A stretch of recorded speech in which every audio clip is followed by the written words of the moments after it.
Seja muito bem-vindo a mais um Conselho Consultivo. Como é habitual, às sextas-feiras, hoje com casa cheia, conto com Rogério Fernandes Ferreira, Avelino de Jesus, António Gaspar e Mário Caldeira Dias. Muito bom dia aos quatro. Comecemos pela questão que ontem muito se falou do PSD Madeira, que quer a revisão constitucional e o fim do Tribunal Constitucional. Rogério, parece-lhe uma boa ideia esta? Parece-me uma ideia um bocado inoportuna. Fora de tempo. Fora de tempo, exatamente. E, por outro lado, um bocado isolada também. Acho que os consensos nacionais têm que ser, de facto, muito alargados e, muito embora a iniciativa política da revisão constitucional possa partir de um restrito grupo de deputados, o ideal seria que fosse o mais alargada possível. Por outro lado, neste momento acho um momento muito desadequado, principalmente porque pela crise interna que está a viver o PS e de facto o Partido Socialista, neste aspecto é absolutamente crucial para que uma revisão constitucional possa ser feita. Por outro lado ainda, o momento também é inoportuno porque surge imediatamente a seguir de uma decisão do Tribunal Constitucional e, portanto, é preciso ter a cabeça fria e ter algum distanciamento para que uma revisão constitucional possa ser bem feita. Portanto, não me parece nada adequado a escolha do momento, principalmente. Avelino Jesus, este será um projeto extemporâneo, como disse o PSD?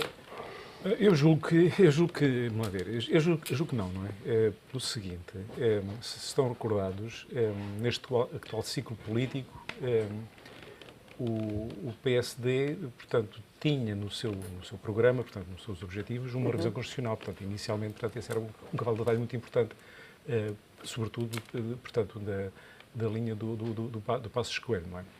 Portanto, a ideia faz sentido. Sim, e depois, talvez, de alguma forma, inexplicavelmente, portanto, essa ideia foi abandonada, não é? Agora, com os problemas que estão a surgir, portanto, nomeadamente as decisões do Tribunal Constitucional, eu julgo que se aproximará o tempo, e esse tempo não estará muito longe, em que a revisão constitucional se vai pôr de forma muito séria, não é? Portanto, custa-me a acreditar que esta iniciativa dos deputados da Madeira tenha sido feita à revelia, portanto, da direção do PSD. Quer dizer, não tenho informação interna, como é evidente, mas provavelmente isto faz parte, digamos, de uma estratégia para prazo para relembrar o assunto ser recolocada, não é? Portanto, eu julgo que entramos a sério num processo de revisão constitucional, portanto, aqui em Portugal. António Gaspar, será que é assim? Será que é suposto relembrarmos este tema?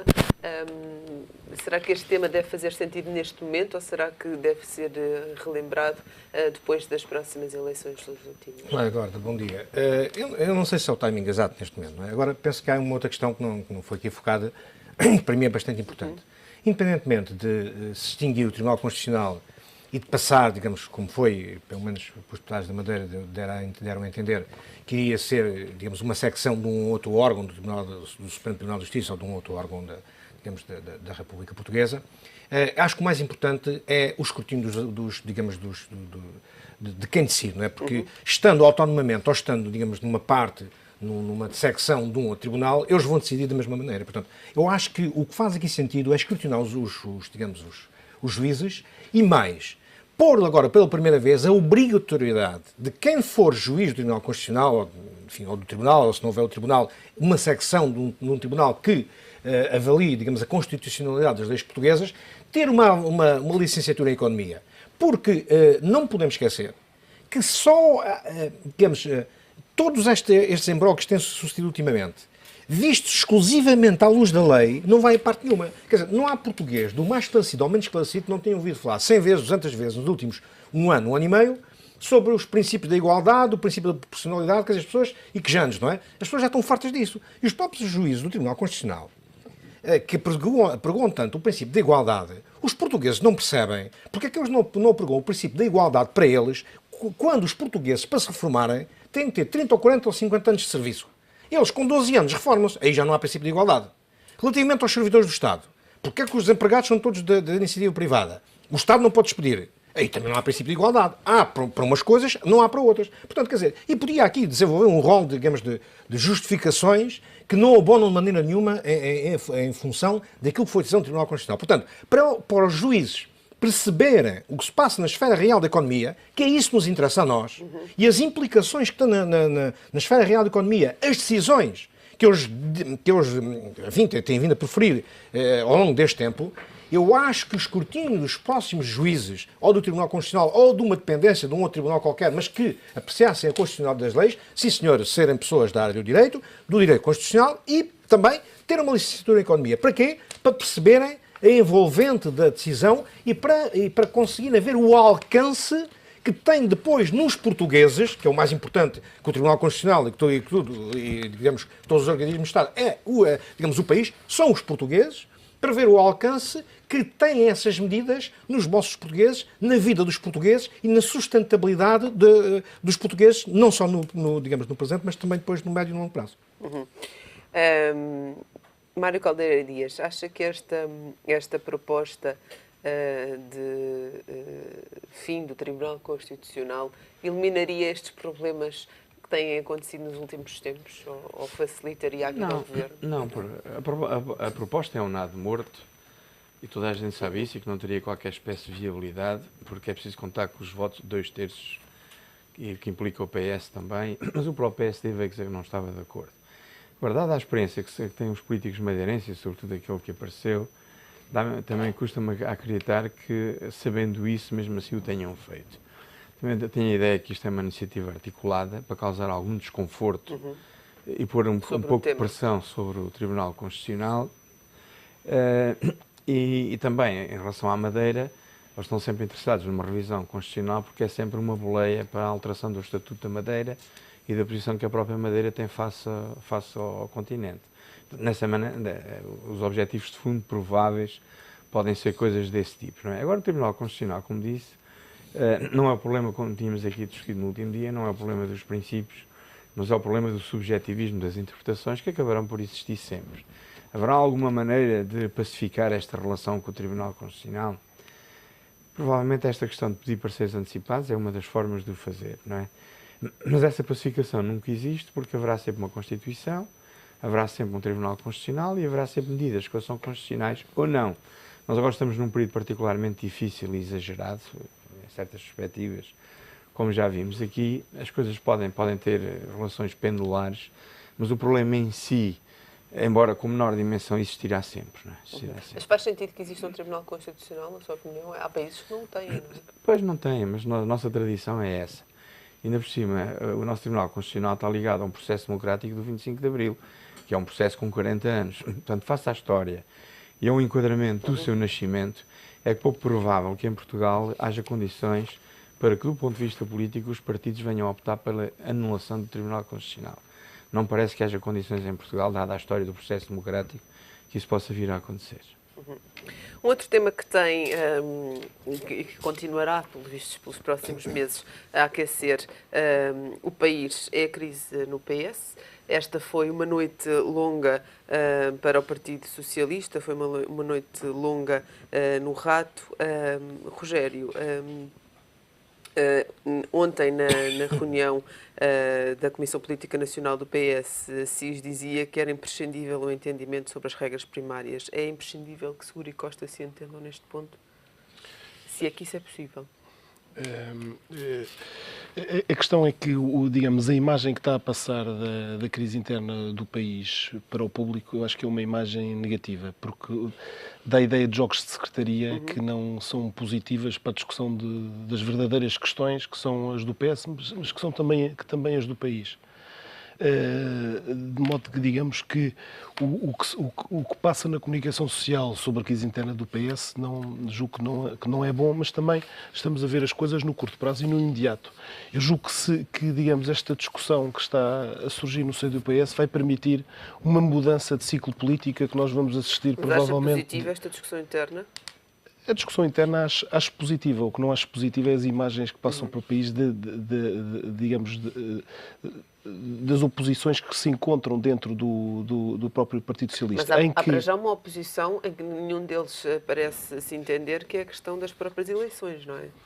Pois, mas é isso, é essa falta de consenso interno para no fundo ver se estamos do lado, se quem emerge é António Costa ou se mantém José Seguro, eu acho que é uma clarificação que tem que ser feita mais rapidamente do que tem sido feita, mas, e, portanto, no curto prazo e no imediato, julgo que não é boa para o próprio PS, mas, seja como for, está-se a abrir aqui um novo ciclo que provavelmente nós, dentro de 3 meses, vamos saber o resultado e julgo que vai ter consequências, de facto, também na própria política nacional. 3 meses não é muito tempo para saber esse resultado? Eu julgo que a partir de setembro se saberá, não é? Portanto, tudo indica que após as eleições saberemos quem é que... Mas não deveria ser antes? Do meu ponto de vista, sim, mas o PS não está a encontrar a solução para que isso seja feito antes de setembro. Avelino, é muito tempo ou não para dar uma resposta ao PS e, sobretudo, a forma como estas primárias, muito se tem falado, que ainda não é totalmente clara para a maioria das pessoas, tem gerado também aqui muita confusão. Eu julgo que, no fundo, trata-se de introduzir uma inovação, digamos, na forma como os partidos resolvem suas querelles internas, não é?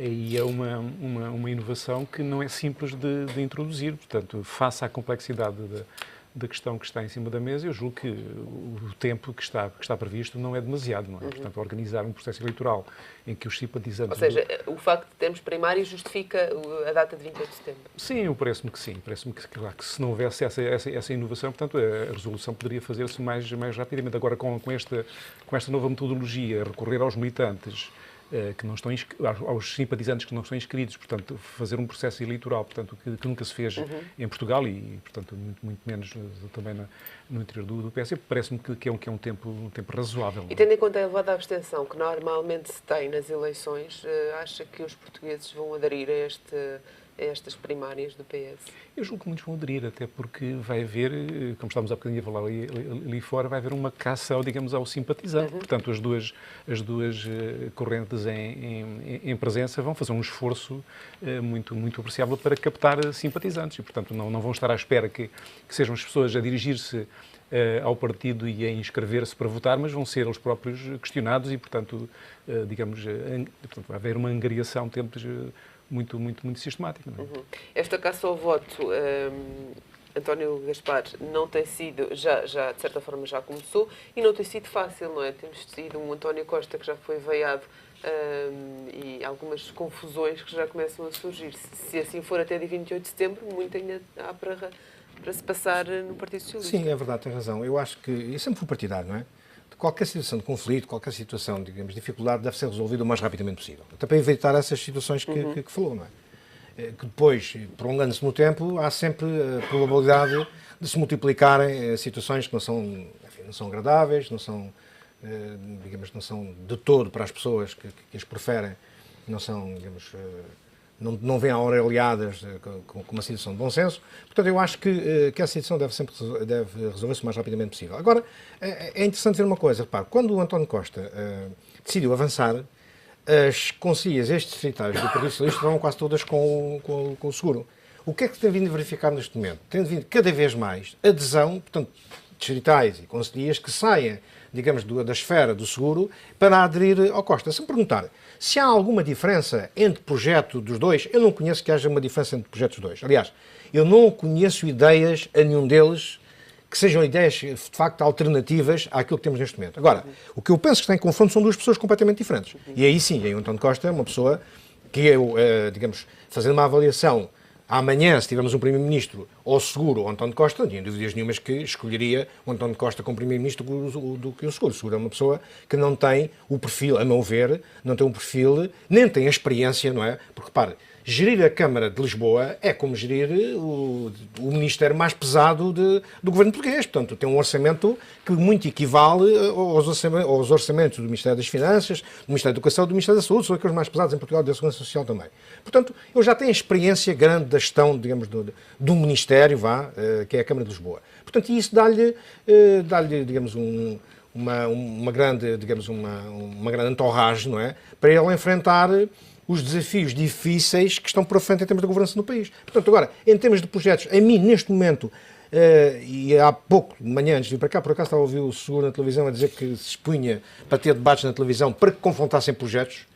Isso era muito interessante, que o António Costa aceitasse, para nós percebermos, todos os portugueses perceberem o que é que os distingue, não é? que me parece que nada os distingue, mas a não ser, digamos, a personalidade de cada um, seria muito interessante que isso acontecesse. Agora, duvido é que isso vai acontecer. Não sei se o António Costa tem algum interesse em que isso aconteça ou não. Penso que não terá interesse em que isso aconteça. Portanto, vamos ver nestes próximos tempos como é que as coisas se envolvem. Agora, quanto mais depressa esta situação se resolver, menos expostos está o Partido Socialista, menos expostos estão os líderes ou os candidatos a líderes do Partido Socialista e, sobretudo, aqueles que gravitam à volta de uns e de outros, que vão dando apoios hoje e amanhã, depois se envolvem em querelas, muitas vezes não são partidárias, são pessoais, e que deixam, digamos,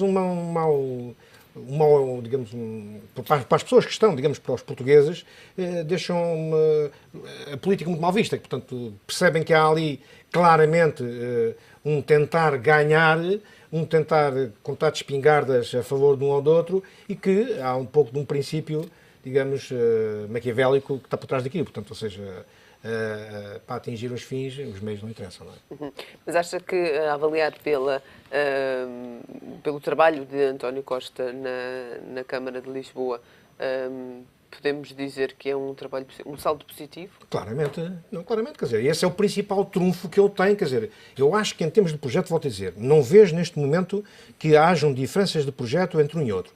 Agora, onde ele, António Costa, se sobrepõe claramente ao seguro, é na gestão que ele tem tido da Câmara, quer dizer, portanto, repara agora ainda há pouco tempo, quer dizer, uma medida avulsa, uma medida que teve um alcance que teve, ele conseguiu evitar a greve do lixo nas festas de Lisboa, quer dizer, quando estava tudo programado e como nós sabíamos que os sindicatos, digamos, dos homens do lixo, dos cantoneiros do lixo, que acho que é assim que se chama, estavam afetos, digamos, a um partido que não tem nada a ver com o Partido Socialista, quer dizer, portanto, ele conseguiu, in extremis, conseguiu evitar essa imagem que daria depois para, não só para os portugueses, mas para os estrangeiros que estavam cá em Portugal nessa altura, em Lisboa particularmente, a ver aquele lixo, aquele abandono todo de dejetos na rua e de todo tipo digamos, de lixo que foi produzido, portanto, para as festas de Lisboa. Portanto, ele tem, de facto, tem mostrado ao longo destes anos que é Presidente da Câmara de Lisboa, um golpe de asa para resolver os problemas, se calhar não resolver todos, evidentemente, que há muitas coisas para resolver, mas os principais problemas que se defrontam para aqueles que vivem em Lisboa, ele tem dado soluções, tem apontado caminhos e continua, naturalmente, a arranjar soluções para outros problemas. Portanto, é esse, de facto, o campo de dele. Mário Caldeira Dias, se os turistas têm os olhos postos em Lisboa, o país tem os olhos postos no PS nos próximos tempos. O que acontecer nestas eleições pode ser fundamental nas próximas legislativas ou não? Claro que é. O Partido Socialista é sempre um partido fundamental para a democracia. Agora, é verdade também que estes processos fazem parte da lógica partidária. E o argumento que, quando se fazem estas coisas, estão a favorecer o adversário, logo não o devem fazer, é o mesmo argumento que se utilizava nas ditaduras para que nunca favorecer o adversário. Portanto, todos têm calma, não é? Os partidos têm direito a este tipo de convulsões, por na medida em que faz parte do seu processo democrático. E que se isto acontecer em setembro, quando chegar aí por voltas do Natal, já ninguém se lembra disso, não é? E, portanto, o que é certo é que o líder que sairá será muito mais reforçado. As eleições nunca serão antecipadas para antes do verão, mesmo que o sejam. E, portanto, eu peço apresentar-se-á com todas as condições para ganhar as eleições. Agora, o processo em si, das primárias, é um processo muito mais difuso. E as pessoas que irão votar não são uma amostra representativa do universo.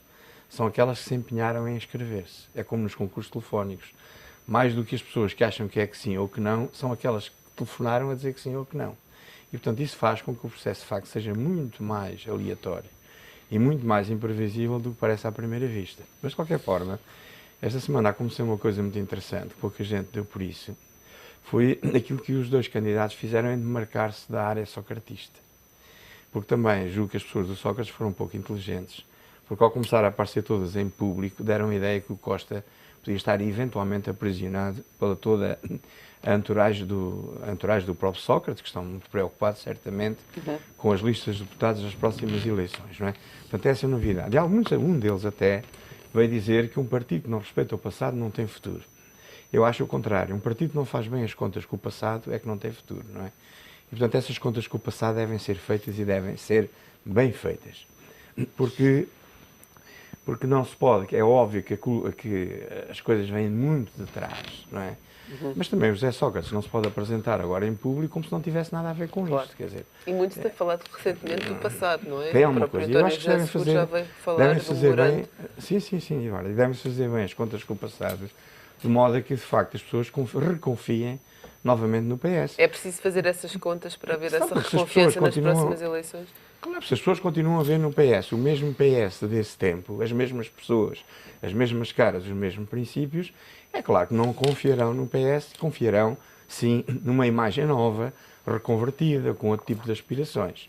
Quanto à questão das ideias, é claro que há situações destas, mas são excepcionais. Porque a maior parte, quantos de nós e quantas vezes é que os políticos foram eleitos por causa das ideias, não é? É claro, porque se isso fosse verdade, não havia tanto cuidado, não se pagava tão bem os assessores de imagem, nem o cuidado com a cor do cabelo, com a cor da gravata, com o tipo de fato. É óbvio que as pessoas votam essencialmente por problemas de imagem e de aspecto, não é? E depois algumas pessoas por ideias. E quando aparece um político muito carismático, muito forte, então, excepcionalmente, ele pode ser eleito pelas ideias. Mas, em geral... António Costa é mais carismático que António José Seguro? Eu não poria as coisas nesse termo, porque ambos terão as suas qualidades e os seus defeitos e são vistos pelas pessoas devido já a um histórico, né? Portanto, há um histórico de cada um e, portanto, as pessoas também verão isso em função desse histórico. Mas eu acho que as pessoas vão votar mais por impressões, não é? Por impressões, do que vão a comparar ideias. Nós não temos esse hábito. Pegar nos programas, comparar os programas, depois votar naquele programa que nos parece mais realista. Nem sequer há o facto de comparar programas. É porque muitas vezes os programas não são cumpridos, não é? Isso mesmo, nem sequer acreditamos que os programas venham a ser cumpridos. E, portanto, por essa razão, julgo que a questão programática e de comparação ideológica tem uma influência mínima nas eleições. Último tema que gostaria de colocar em cima da mesa é a questão do pagamento da banca ao Estado. No total já foram devolvidos 2,2 mil milhões de euros. O BPI já pagou a totalidade da ajuda, o BCP e o BANIF preparam novos reembolsos, são quase 40% da ajuda estatal já foi paga. Podemos estar a falar aqui numa nova fase para a banca, Rogério? Eu acho que é um belíssimo sinal que a banca dá ao país. Neste momento. Por outro lado, acho que também vai ter efeitos positivos não só para o sistema financeiro português e, portanto, com as repercussões naturais também no rating dos próprios bancos, em primeiro lugar, mas também do país. E, por outro lado, surge num momento aqui muito oportuno, porque se está a viver simultaneamente na própria banca uma outra crise, que é a crise no Grupo Espírito Santo. E, portanto, surge numa boa altura para efeitos de compensação, eu diria.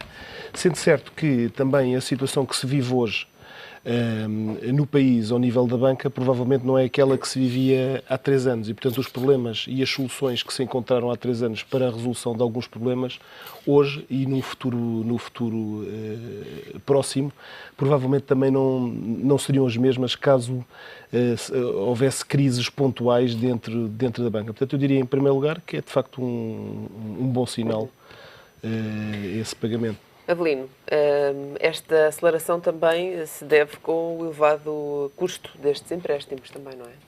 Sim, eu julgo que sim, mas eu gostaria de enquadrar um bocadinho aqui a situação da nossa banca, não é? Eu julgo que tudo o que está a acontecer não deve ser desligado do caminho que se está a fazer para a União Bancária, não é? Portanto, esta maior energia, portanto, do Banco de Portugal, portanto, o novo ciclo de testes que vão ser feitos à banca, não é? Portanto, o disputar de uma série de situações na nossa banca são sintomáticos, digamos, desse percurso que se está a fazer. E, do meu ponto de vista, eu julgo que ainda vai haver muitos elementos que vão ser revelados nos próximos tempos. Portanto, este é um percurso que se está a fazer.